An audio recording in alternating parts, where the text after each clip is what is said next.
Hey guys, good morning. Happy Monday. Welcome to Smarter News Coffee Talk. 3 things I think you need to know for the day. We're getting ready to rush out the door this morning with the kids, and I always think I'm going to be this sort of Zen-like figure. Everything's going to be ready. The kids are going to be happy, and I always end up being the mom that's like, get in the car!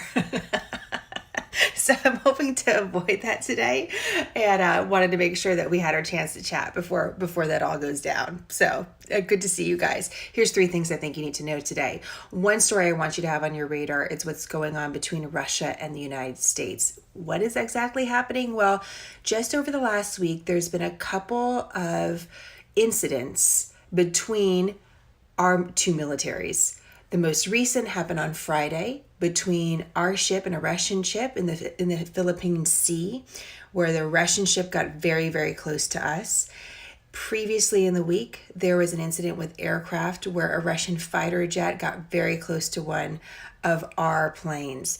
This is not something that's never happened before, but you have 2 incidents in 2 different parts of the world in quick succession, and the Navy has come out very strongly about this, saying this is provocative action and it could potentially risk the lives of American sailors in the case of the ship, for example, or American soldiers. So let's just watch what's happening there. I want that on your radar that it's taking place. Second thing you should know is what's happening in Hong Kong. Hong Kong used to be under British rule for like 150 years into the late 1990s. It's now technically under the Communist government of China. That's why Hong Kong's a little different than China, though. Its history has enabled it to have a more quote-unquote free society. There's legislation up for consideration that would basically send anyone that's accused of a crime potentially to China to extradite them. And you've seen massive protests in the streets in Hong Kong because of this. I mean, really huge protests. So an area of the world also to watch, because those that are residents of Hong Kong, don't like this. The ones that are protesting. The big picture is we're watching China assert itself in different parts of the world, and this is something to watch with the relationship with Hong Kong, which has traditionally, because of the British rule and the history of Hong Kong, been a little bit distant and a little bit separate. So something else to watch for your week. Final thing you should watch, and this is very important. Last week, there was so much focus on what was happening overseas, of course, for the reason that it was the 75th anniversary of D-Day, and you had President Trump traveling. There was a lot going on, but something happened very quietly that's not getting enough coverage in the press, and I want to take a deep breath here and take a couple minutes on this. Why all of a sudden were there talks about Mexico and the United States and negotiations and threats of a trade tariff that's going on in Mexico? Where did that all come from? Why did that all of a sudden just sort of bloom? It seemed out of nowhere. Well, last week, Customs and Border Protection released their monthly numbers for May. And that's what sparked, if you will, further conversation between the United States and Mexico. But while so many of the news are focusing on, well, what did President Trump say? What does the Mexican government say? I just want to give you the backstory about what's really happening. So Customs and Border Protection releases their monthly apprehension numbers. It's at the beginning, the first week of every next month. And here's what we learned about the border numbers for May. In May, there were more than 130,000 people apprehended at the U.S. southern border. That's the highest amount that we've seen in more than 10 years. And if you look back in history, you can say, well, we've seen these numbers before. And that's true. We did see these numbers during the Bush administration in the mid-2000s. We did see numbers like this, but it's different this time. And you need to know the reason why. Let me just show you the graphic, because this is what I look at. I want you to see what I look at when I'm looking at some of these numbers. This is the red line. The red line is for 2019. Okay. So that's where we're at. These are the previous years going back to 2014. You can see, some deviation, but nothing quite dramatic like that. So that's what we're looking at, guys. And so what makes these numbers different is the number of family units. These are individuals traveling with a child that's a minor.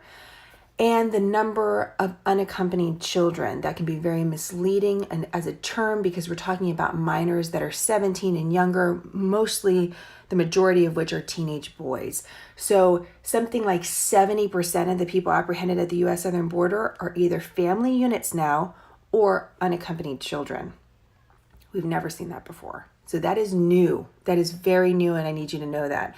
Second thing you should know is that most of the people that are coming are from the Northern Triangle: El Salvador, Honduras, Guatemala, traveling through Mexico. If you put Mexico in, that's 90% of the people that are being apprehended are from those 4 countries. This is why the United States, in part, is putting pressure on Mexico, saying, hey, listen, we're trying to secure our border, and you're basically letting people just walk up to it. And once people cross the border, and once they're in America, they're not being detained. And this is something that's really very important to know, because we often get the question, well, why is this happening? Well, we can just sort of blanket the statement and say we have a lot of quote unquote failed states, if you will, whether it's Guatemala or El Salvador. You're talking about governments that are not really functioning, high degree of crime and poverty. So just generically, this is why people are coming. I mean, they're worried for their families. This is why they're coming. Once they're here, though, they're allowed to stay. And almost 100% of family units that are crossing are released within a few days on their own recognizance to then report to an immigration officer wherever they end up settling in the United States. If you're a minor, that let's say you're a 15-year-old boy, you're not allowed to do that, because the government can't just release you, with not knowing you're safe. Once you're in our custody, we need to provide for you and make sure that you're okay, just the humanitarian, just for humanitarian reasons. This is why you continue to see headlines about detentions for minors, because they are detained awaiting placement, whether there's a family member in the United States they can be linked to, or whether they're placed in a foster family unit situation. On average, they're held for about 40 to 60 days until that process can take place, because you have to do background checks. I mean, again, you can't just release them to strangers. You need to make sure that they're okay. I mean, can you imagine what would happen if you don't do that? So that's what's happening at the U.S. southern border is a huge spike in the number of illegal border apprehensions, in numbers that we haven't seen in a decade, with a makeup of people that we haven't seen before, as far as the number of children and family units. This is why the United States turns to Mexico and says, we need your help. You can't, this is smuggling operations that are bringing the people over here. We need you to help us with this. And that's where the conversation came from. So just wanted you to get an idea on that. On our website, you can see pictures that Customs and Border Protection posted. They always post a couple. I want to make sure you know it's a government source, but it's important to see. One is a Border Patrol helping an infant, because the conditions of travel, of course, are terrible. And the second thing you should see is the largest group ever apprehended in Customs Border Patrol history, 1,000 people. That's another big difference of what's happening at the U.S. southern border. It's not just, a couple people here, a couple people there.